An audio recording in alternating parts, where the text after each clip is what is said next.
111 বছর বেঁচেছেন, এটাই আনন্দের। নাচে গানে অন্তিম যাত্রা বৃদ্ধার। 111 বছর বৃদ্ধার অন্তিম যাত্রায় হাজির ব্যান্ড পার্টি। নাচে গানে হুল্লোড়ে ঠাকুমাকে বিদায় জানালেন নাতি নাতনি ও তাঁর পরিবার পরিজনেরা। মঙ্গলবার এমনই দৃশ্য দেখা গেল উত্তর 24 পরগনার গাইঘাটা ব্লকের ডুমা গ্রাম পঞ্চায়েতের বড় সিহানায়।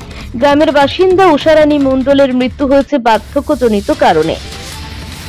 পরিবারের দাবি, উষারানীর মৃত্যুকালে তাঁর বয়স হয়েছিল 111 বছর। মৃত্যুর আগে কোনো কষ্টভোগ করতেও হয়নি বৃদ্ধাকে। দিব্যি হেঁটে চলে বেড়াতেন, ছিলেন আনন্দপ্রিয় মানুষ। পরিবার সূত্রে জানা গেছে, বৃদ্ধার 4 ছেলে, 1 মেয়ে এবং স্বামীর মৃত্যু হয়েছে প্রায় 40 বছর আগে। মৃত্যু হয়েছে 2 ছেলে এবং মেয়ের। সেই শোক ভুলে নাতনি নাতিদের সঙ্গে হাসি ঠাট্টায় দিন কাটাতো। মার এই 111 চলছে। 111 এই যে আজকে দেখলাম উনি মারা গেছেন। হ্যাঁ আজকে সবাই ডিজে ব্যান্ড পার্টি, এটা কেন?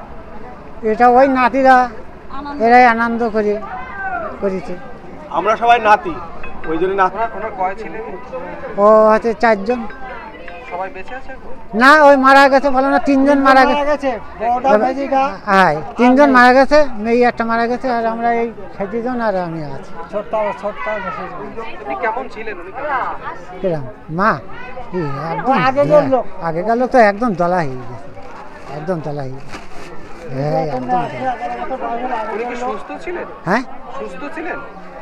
ওই সুস্থ মানে ওই গোটাই গেছে, ওই কোনো রকম করে ওই চলতো, মাথা একদম দলা হয়ে গেল, চলতে পারত। বয়স হয়ে গেছে, মোটামুটি সুস্থ মানুষই বয়স হয়ে গেছে। আপনার নাম? কাশীনাথ মণ্ডল।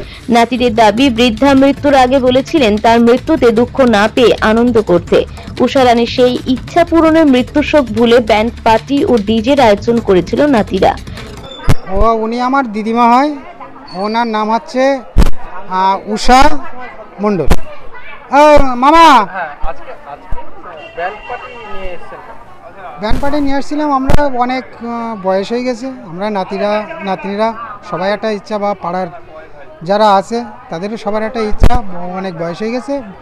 আমরা এই বয়স্ক মানুষ মারা গেলে আমরা একটু ব্যান্ড পার্টি বা মাইক, আমাদের বহুদিনের ইচ্ছা, যত নাতিপুতি আছে সবাই মিলে একটু আনন্দ করে আমরা তার সৎ কাজ করতে যাব।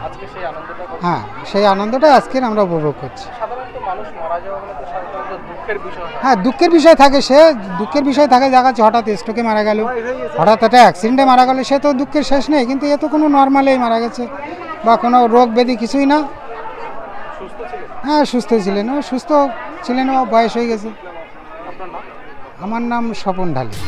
বাড়ি থেকে 3 কিলোমিটার দূরে চেকাটি শ্মশানে তাকে নিয়ে আসা হয়। গোটা রাস্তায় ব্যান্ড বাজিয়ে নিজের ডিজের তালে তালে নাচতে নাচতে আসেন নাতি নাতনি ও প্রতিবেশীরা, যা দেখতে রাস্তায় দুপাশে ভিড় জমিয়েছিল এলাকাবাসীরা।